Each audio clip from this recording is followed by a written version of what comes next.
मनोरंजनाच्या विश्वातल्या काही वेगवान बातम्यांचा आढावा।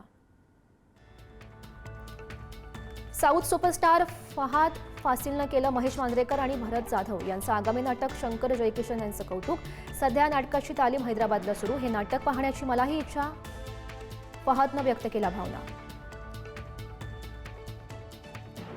आदित्य धरचा मल्टीस्टार सिनेमा धुरंधर बॉक्स ऑफिसवर हिट। ऋषभ शेट्टीच्या कांतारा चॅप्टर 1ला धोबीपछाड करत मारली हाफ सेंचुरी।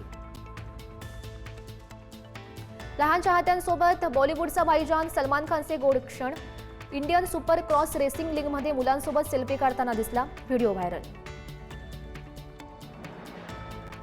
तानिया मित्तलची खिल्ली उडवणं, कॉमेडियन जेमी लिव्हरला पडलं महागात। कुणाच्याही शरीर आणि हावभावांची खिल्ली उडवणं बंद करा, नेटिझन्सची कॉमेडियनला फटकारलं। धडक 2चा पुरस्कार अभिनेता सिद्धांत चतुर्वेदीकडून नांदेडच्या सक्षम ताटेला समर्पित। प्रेमसंबंधातून हत्या झालेल्या नांदेडच्या सक्षम ताटेला सिद्धांतनं पोस्ट करत केला पुरस्कार समर्पित।